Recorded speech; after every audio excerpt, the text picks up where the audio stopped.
Hello everyone and welcome back to another video of Fox Reacts. Today we're checking out a brand new game theory, Play and Be Reborn, called The Cowardly Dog ARG. I actually remember called The Cowardly Dog. It was an amazing show. Personally, loved it. Do not remember how it ended though. Honestly, I can't really remember quite a bit from the show, but I do remember it. Let's just hop in and see what this ARG is.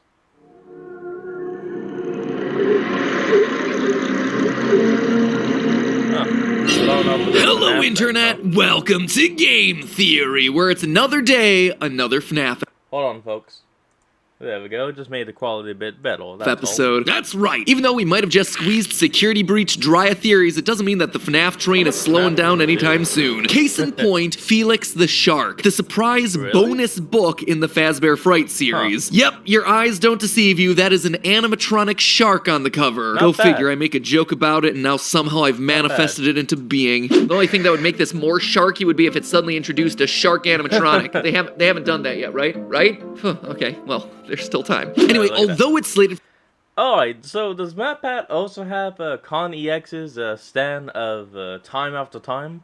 for release in April, an audio version of the book leaked early, allowing us to see what's inside of this thing. And let me tell you, while all the other books in the series have hinted at lore, this one just spells it out for you.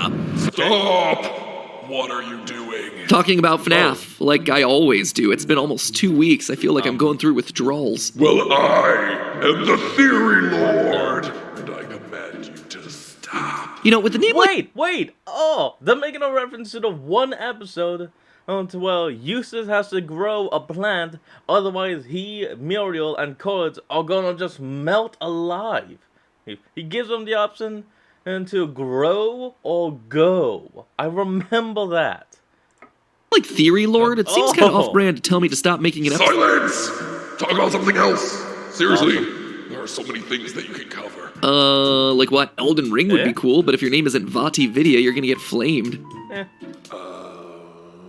I'd like to see y'all do There's a new Kirby game. You'd think, right? But Kirby fans, they're surprisingly aggressive. What about him over there in the corner? I would point him out to you, but I'm just a floating head, so let me just nod in his general direction. Oh, Courage! Over there. That one. Courage the Cowardly Dog? Did he even have a game? Shouldn't that be over on Film Theater? Talk about him now or face the consequences.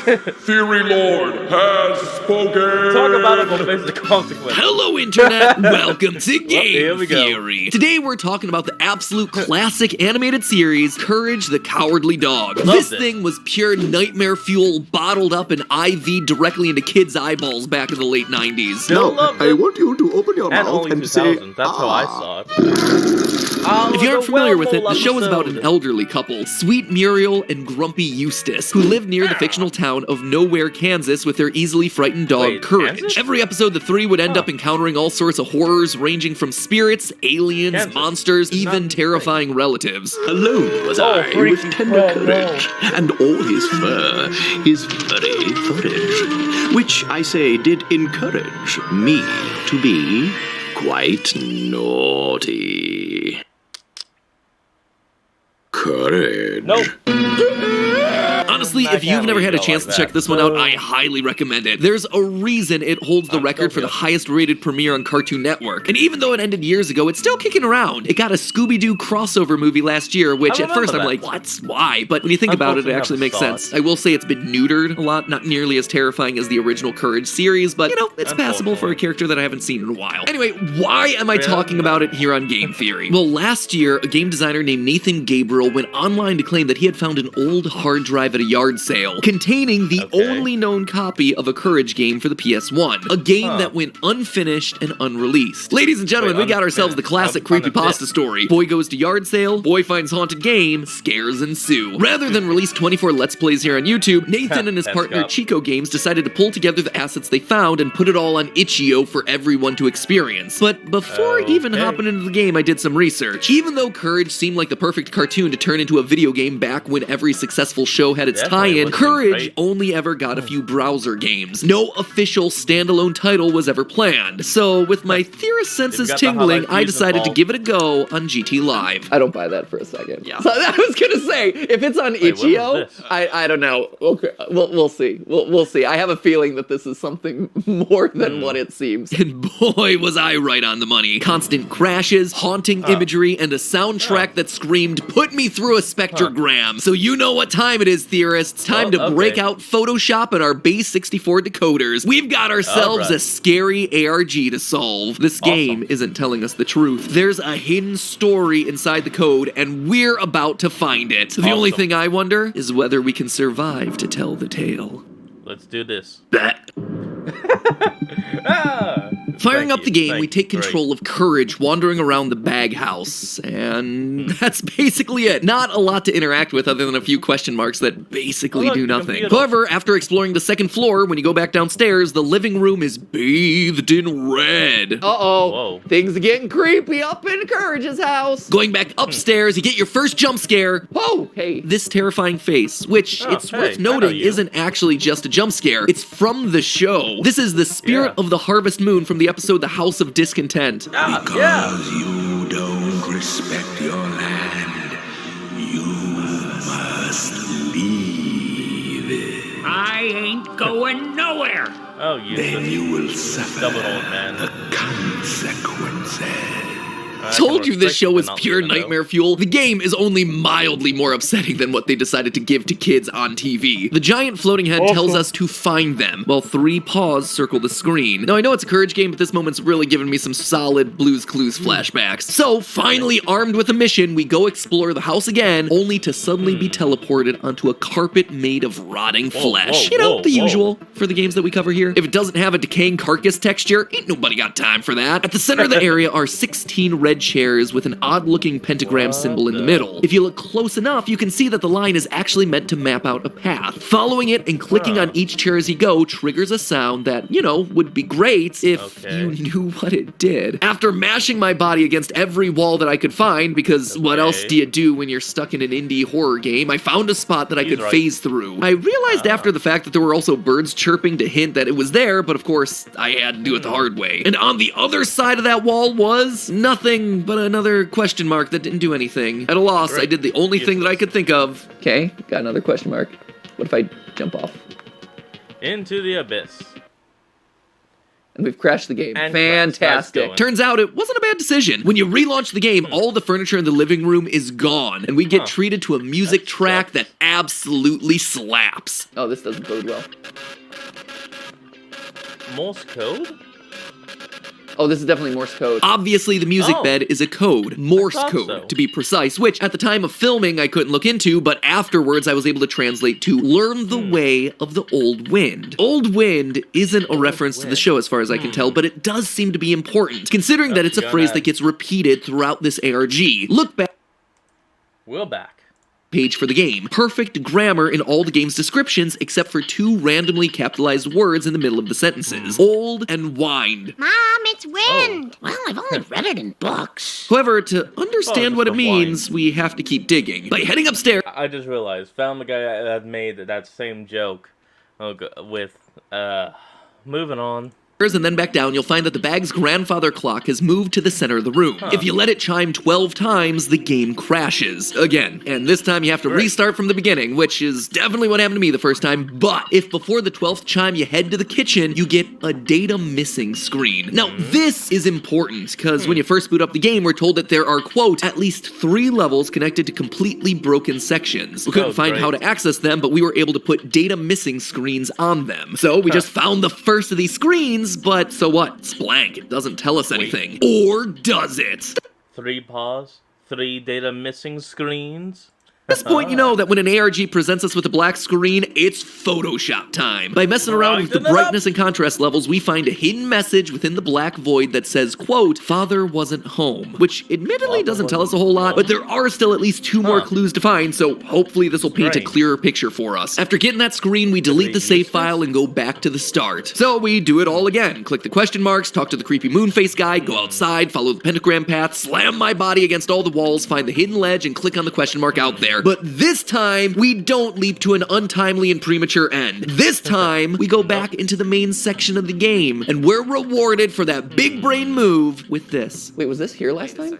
Well, you jumped, oh no! so. Wait, oh no! Muriel's dead! It's a funeral memorial for Muriel. Naturally, you click on it and it crashes. Eat your heart out, Cyberpunk. But don't worry, in this game, it's a feature and not a bug. This time when you restart the game, you're dropped into a pitch black room. So, as you might imagine, I took my time and thought carefully about my next move. Okay. Oh, no, hello. You know, life is all about failing up. Trying again and looking closer, I was able to identify based on the textures that there was an invisible path. You'll notice that the texture here is different. Watch, I bet if I walk on this.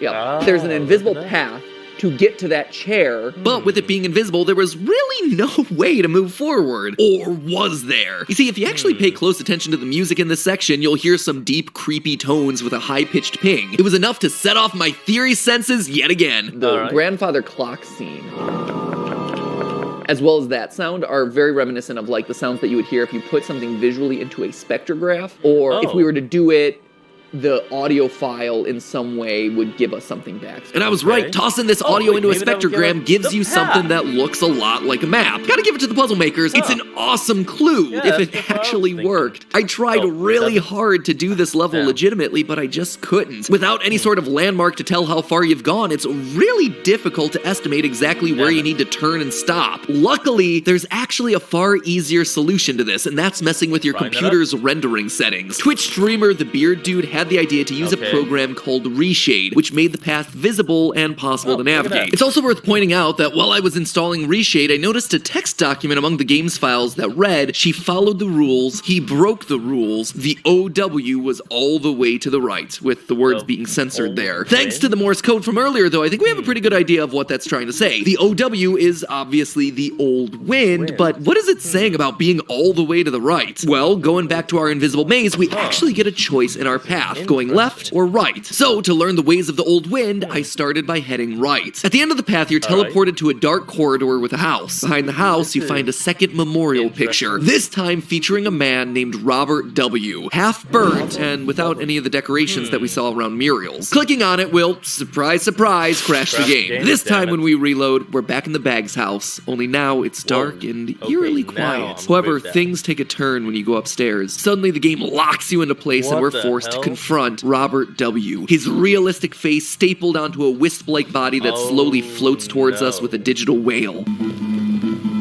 Okay, now I'm all freaked out. Thanks! I hate it. But what I don't hate is that it gives us our second data missing screen. Adjusting the brightness and contrast of the screen reveals the phrase, "Mr. Wheeler was there to greet me." So our storyteller's father wasn't home. Instead, he was met by a Mr. Wheeler. Considering that this floating entity is Robert W., it's not much of a leap to assume that the W stands for Wheeler. But to absolutely confirm, I went to match the fonts. Times New Roman, wasn't too hard. And sure enough, it turns out that Wheeler is a perfect fit for the rest of that burned image. It's also worth noting that the asset name for the horrifying creature is Real Wheeler. Seems pretty confirmed. Robert is Mr. Wheeler, but what are we trying to say about him? Well, there's still at least one more data missing page to find, and hopefully that'll start giving us some answers. Last time we went right, so this time at the Spotlight Maze, we're actually going to go to the left, away from the old wind. After a long walk, we make our way to a single chair. Clicking on the chair does what you'd expect at this point, crashes the game, and we end up back in the Bag house. This time, though, it's full of coins. Notice that the pattern on the coins actually matches the earlier chair puzzle. As you collect the coins, a player 2 slides onto the screen, which would be weird enough considering it's a single-player game, but things get real uncomfortable when you realize it's Muriel. You know, that dead woman whose memorial we paid respects to earlier? Yeah, no biggie. Collecting all the coins causes Muriel's face to go dark. The music stops, and we get our final data missing screen. Contrast down, exposure up. It reads, "It was her, Eleanor. Father wasn't home. Mr. Wheeler was there to greet me. It was her, Eleanor." Okay, so we found all our data missing screens, but what's it all mean? Well, based on the evidence we've collected so far, I think I've got a decent idea of what this story's about. Our story has 5 people: Eleanor, Mr. Wheeler, Father, Muriel, and us, the storyteller, who is clearly the son of Father. We know that we call out the fact that Father wasn't home, which to me suggests that Father probably should have been home. His absence was unexpected. And we're back. question of why. Why wasn't he there? Mr. Wheeler was there to greet me, implies that Mr. Wheeler wasn't part of or close enough to the family to be on a first-name basis with our storyteller, like maybe a neighbor or co-worker or some other trusted adult. The phrase, "it was her Eleanor," implies that Eleanor was closer to the family than Mr. Wheeler, hence why she's referred to on a first-name basis. She's also not the mother of our storyteller, as most children would call their mother just mom, just like father was called father. All of this would suggest that Eleanor was maybe a neighbor or a stepmother or a sister, but that's not all we're working with here. Each time we rebooted the game to start down a different path, we were forced to delete the save file. This, to me, felt like it could hide a clue, like we were intentionally being led to those specific files. Why else would you force players to do that without giving us some sort of a payoff? And sure enough, when opening up the save files in Notepad, we find plain text phrases like, "I don't," or "was good." I tried to collect as many of these as possible, but to confirm that I hadn't missed anything, we extracted the plain text that the game looks for within the files to get this. Do you remember a time when the world was good and fair? I don't. Manually changing the phrases inside the save files would allow us to load different parts of the game, so I went back and did it with each of the phrase chunks. Only the phrase "do you" loaded a part of the game that we hadn't previously found. A gray version of the bag's home with nothing to do except endlessly interact with your computer. I feel seen, creepy ARG game. I feel seen. Anyway, the game's assets have a few more clues hiding in plain sight. There's a file called Old Wind, which it turns out is the symbol that we saw under the chairs and on the coins. So the Old Wind is the symbol. Interesting. There's also a file named Eleanor, which is worth calling out because Eleanor is the image that we see at the memorial, but one that was attributed to Muriel. Makes it seem like maybe the two are actually one and the same, bringing our character count down to 4. Father, Mr. Wheeler, us, and Eleanor/Muriel. So taking all of our evidence into account, we might be able to explain why Father wasn't home. It was her, Eleanor. Considering we see her memorial in the game, it implies that Dad had to leave to see her in her final moments before she dies. Do you remember a time when the world was good and fair? I don't. Certainly sounds like the sort of question someone would ask in the wake of a tragic, unexpected death. But it still feels like something's missing, right? Like, why are traces of all of this left in the game, and what does any of this have to do with the seemingly important phrase "old wind" that keeps getting repeated? Well, remember that text file from earlier? She followed the rules, he broke the rules, the old wind was all the way to the right. Wind in the Courage the Cowardly Dog show tends to be linked with the passage of time or death in some way. The episode Little Muriel, for instance, involves a tornado that sucks up Muriel and turns her back into a child, and Courage has to find a tornado that spins the other way to age her back up. I'm Muriel. I'm only 3.5 years old.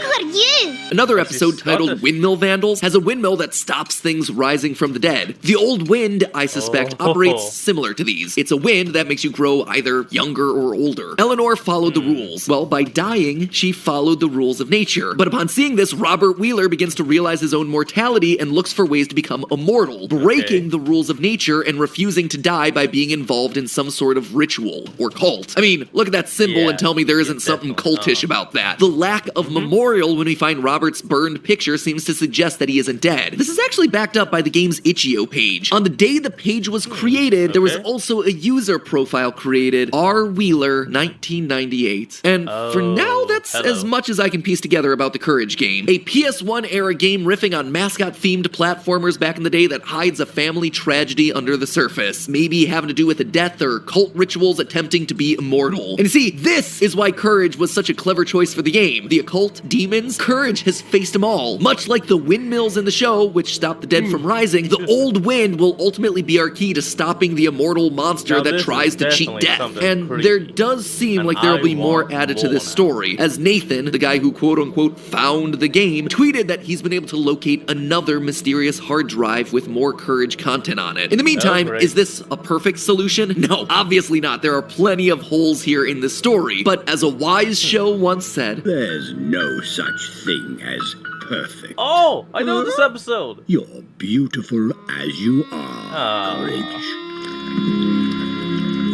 With all your imperfections, you can do anything. But hey, you can do anything, and that includes avoiding male pattern baldness with our sponsor for today's episode, Keeps. Did you know that male pattern baldness affects 2 out of 3 guys before the age of 35? Well, hold on. Well, that's actually all we're gonna end off today's video. So, I want y'all to remember to like, comment, subscribe for more. Down in the description will be a link to the original video. So, remember to support the original creator and all they do, and I'll see all of you folks next time. So, have a good one.